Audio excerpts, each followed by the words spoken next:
Hello दोस्तों, कैसे हैं आप सभी। आप सभी का ही हार्दिक स्वागत और हार्दिक अभिनंदन करती हूँ मैं प्रीति मंडियाल, इंडिया के सबसे पहले पॉकेट फ्रेंडली चैनल और ऐप पॉकेट पढ़ाई पर। सो दोस्तों, आज हम आगे बढ़ेंगे एंड मेटाफिजिकल पोएट्री जो हम एक्सप्लोर कर रही हैं, उसमें हम जॉन डन को लेंगे जो कि मेन राइटर हैं, मेन कर्ता धर्ता हैं, जिनकी वजह से मेटाफिजिकल पोएट्री एक अलग पीक तक गई। ठीक है, तो आइए ज़्यादा देरी ना करते हुए लेते हैं जॉन डन को। नाम तो सुना ही होगा, तो ध्यान से देखिए। इनका फोटो काफ़ी ना यंग से लग रही हैं, काफ़ी शांत एंड काफ़ी ऐसा लग रहा है कि बहुत नॉलेज है इनके दिमाग में, काफ़ी जो बोलते हैं जितने चुप होते हैं उतने शार्प होते हैं, वो वाला। तो आइए देखते हैं। तो दोस्तों, जॉन डन के बारे में सबसे पहले मैं बताना चाहती हूँ। इनका जन्म 1573 में हुआ था एंड 1631 में इनकी डेथ हो गई थी। ठीक है, तो 1573 में जॉन डन पैदा हुए हैं एंड 1631 में इनकी जो है मृत्यु हो गई है। और एक खास बात मुझे फिर बताने की जरूरत नहीं है, पर मैं फिर भी बताऊंगी। बॉर्न और डेथ ईयर डायरेक्ट नहीं पेपर में पूछे जाते, पर हाँ पेपर में प्रश्न आते हैं कौन राइटर किस का कंटेम्प्रेरी है, किसका समकक्ष है, या कौन पहले आया कौन बाद में आया, क्रोनोलॉजिकली वाला। तो जो करा रही हूँ राइटर, सबका बॉर्न और date year you must know. ठीक है, और ऑब्वियसली कई बार मैंने नोट्स में दिया होता है, कई बार नहीं दिया होता है, पर गूगल करो तो मिलना ही है। तो जॉन डन जो मेन कर्ता धर्ता है मैथाफिजिकल पोइट्री के, इनका जो दोस्तों जन्म है 1573 में हुआ था एंड 1631 में इनकी डेथ हो गई थी। अब आइए आगे इनके वर्क, इनके पर्सनैलिटी, पर्सोना को एक्सप्लोर करते हैं। तो सबसे पहले दोस्तों इनका मैं बताना चाहती हूँ, इनका वर्क है the progress of the soul. ये इनका पहला वर्क है जो हम करने जा रहे हैं, जो कि बेसिकली ट्रांस माइग्रेशन पे आधारित है। माइग्रेशन होता है जब लोग एक जगह से दूसरी जगह पे जाते हैं। ठीक है, so it is transmigration. तो इसमें है प्रोग्रेस ऑफ द सोल, कि हमारी जो सोल है, हमारी जो आत्मा है, उसकी प्रोग्रेस कैसे होती है, उसकी तरक्की कैसे होती है ना। आपने देखा होगा ज़िंदगी में एक बार कहीं ना कहीं ये प्रश्न जरूर आता है कि हम पैदा क्यों हुए हैं, हमारा ज़िंदगी का पर्पस क्या है ना। या कहते हैं बुजुर्ग हो जाए तो भगवान का रमन करना शुरू कर दो, उसका नाम लेना शुरू कर दो। तो वो एक जर्नी है, हम फिजिकली भी हमारी एक जर्नी है। हम बचपन से यंग, फिर एडल्ट, फिर बूढ़े, फिर चले जाते हैं। वैसे हमारी सोल की भी एक जर्नी है।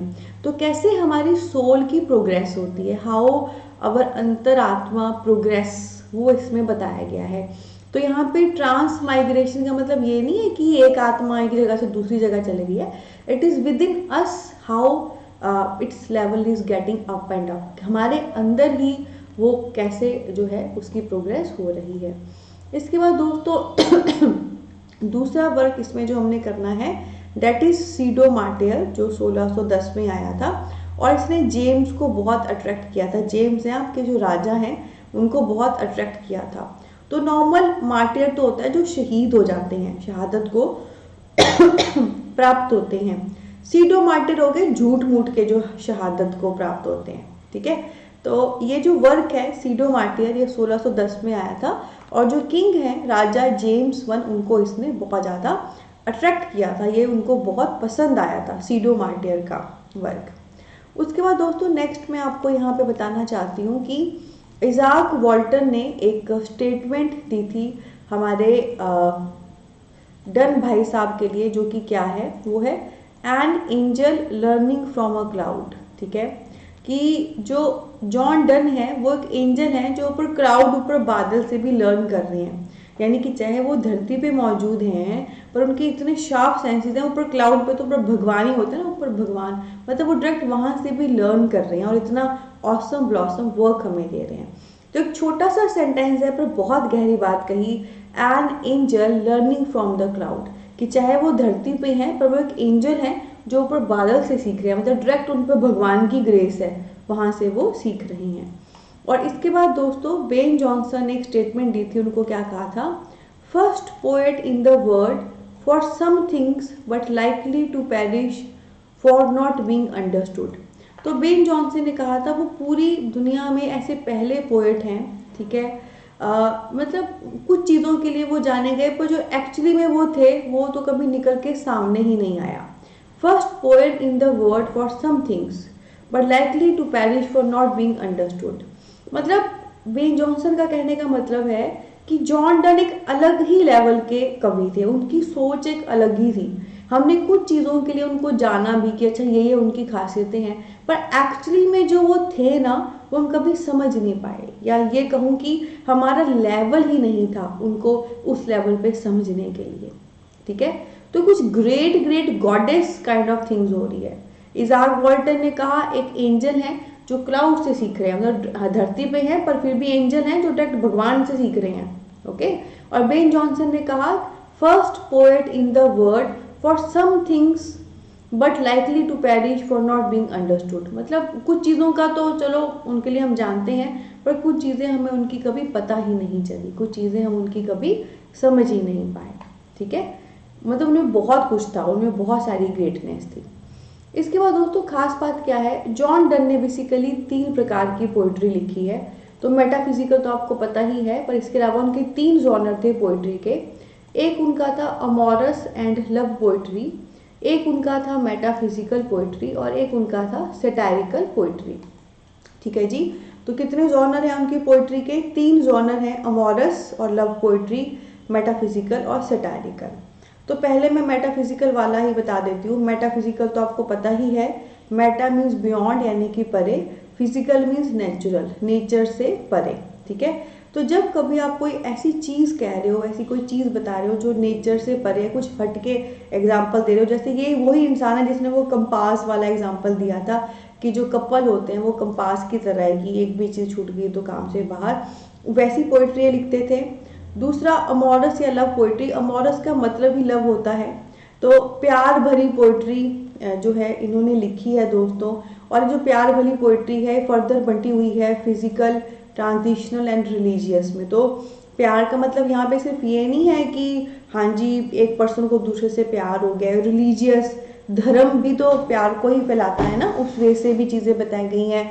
ट्रांजिशनल कैसे कैसे ना हम कैसे जब हम ट्रूली धर्म से जुड़े होते हैं, ट्रूली हम प्यार में होते हैं, कैसे हमारे में बदलाव होते हैं, हम ट्रांजिशन की स्टेज में होते हैं ना। ट्रांजिशन इज एक जर्नी में हम चेंज हो रहे हैं, वो इसमें बताया गया है। फिजिकल लव भी बताया गया है। ठीक है, तो ये अमोरस का मतलब ही होता है लव पोइट्री। तो इसमें सिर्फ उन्होंने फिजिकल लव की बात नहीं कही है, बल्कि ट्रांजिशनल कैसे हम चेंज होते हैं प्यार में, है ना। एंड रिलीजियस वे से धर्म भी प्यार का ही प्रचार प्रसार करता है। तो हर लेवल जो लव का है वो टच किया है, सो कॉल्ड वो फिजिकल लव नहीं, जो भी हमारे जॉनर हैं ट्रू प्यार के वो इसमें जो है बताए गए हैं। उसके बाद दोस्तों थर्ड इनका जॉनर था सैटारिकल।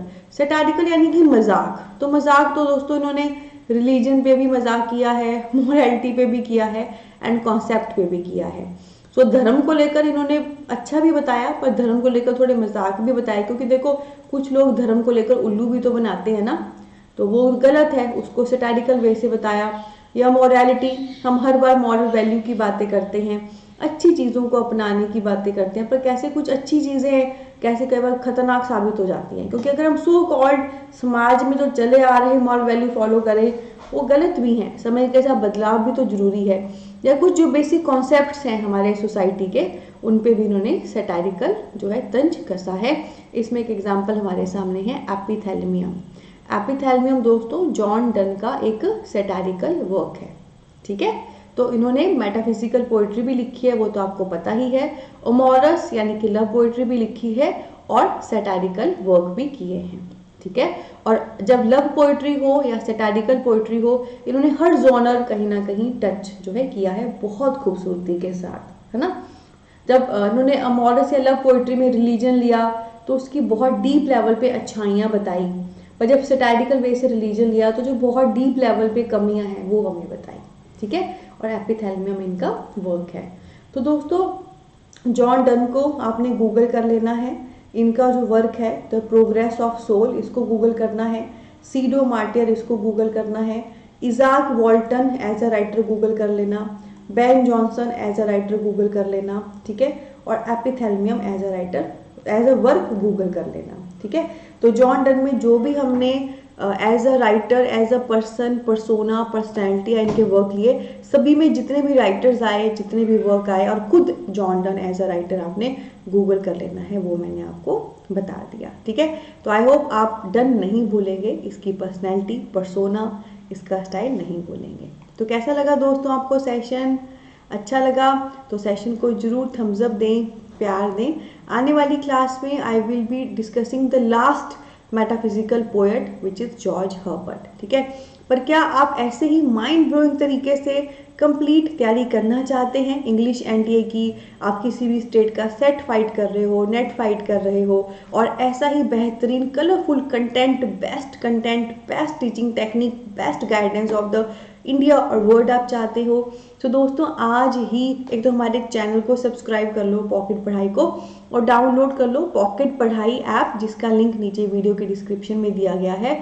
वहाँ पे दोस्तों एक कंप्लीट कोर्स जो है नेट सेट पे, एमफिल, पीएचडी एंट्रेंस सब पे आपका वेट कर रहा है, उसको आप जरूर ज्वाइन करें, वो भी पॉकेट फ्रेंडली रेट पे, क्योंकि आप पढ़ रही हैं इंडिया के सबसे पहले पॉकेट फ्रेंडली ऐप पॉकेट पढ़ाई पर। इसके अलावा दोस्तों हमारा कॉन्टैक्ट नंबर भी नीचे वीडियो के डिस्क्रिप्शन में दिया गया है। आप में से कोई भी सीरियस कैंडिडेट है, लिटरली इंग्लिश लिटरेचर को लेके पढ़ना चाहता है, आगे बढ़ना चाहता है, आप जरूर हमें मैसेज करिए, कॉल करिए, मैं और मेरी टीम आपको जरूर अच्छे से, बहुत अच्छे से गाइड करेगी। और दोस्तों बहुत खूबसूरत परिवार है आपका अपना, हमारा अपना पॉकेट पढ़ाई का, फेसबुक, टेलीग्राम, इंस्टा पे, उनके लिंक्स भी नीचे वीडियो के डिस्क्रिप्शन में दिए गए हैं, वहाँ पर आप हमें ज्वाइन करिए। ठीक है, एक बात कहना चाहती हूँ, बहुत मेहनत के साथ ये कंटेंट आता है, चाहे ये फ़ोटो लगानी है, कलरफुल करना है, बहुत मेहनत के साथ, और जब आपको मैं पढ़ाती भी हूँ, आप कहते हैं मैम याद हो जाता है डायरेक्ट, क्योंकि जब बेटा मुंह नहीं पढ़ाता, मैं दिल से पढ़ाती हूँ, आपके दिल तक घुसाने की कोशिश करती हूँ। तो एक बात का ध्यान रखना, सब कुछ मैं आपको करके दूंगी, पर कुछ चीज़ें आपको ही करनी पड़ेंगी, क्योंकि एग्ज़ाम में जब आप जाओगे, मेरी आइज़, मेरा ब्रेन वहाँ नहीं होगा, आपकी आइज़, आपका ब्रेन वहाँ पे होगा। तो जो उसको ब्रशअप करने के लिए जो मैं गूगल से करने को कहती हूँ, उसको अंडर एस्टिमेट मत करना। जो पढ़ाया है उसको भी पढ़ना, और जो गाइड कर रही हूँ कैसे पढ़ना है उसको भी फॉलो करना। ठीक है, इसी नोट पे लेते हैं अलविदा, मिलेंगे एक और awesome blossom mind blowing session के साथ आने वाली क्लास में। टेक केयर, बहुत सारा प्यार और ब्लेसिंग दिल से दिल तक। पॉकेट पढ़ाई बाय प्रीति मंदिरा।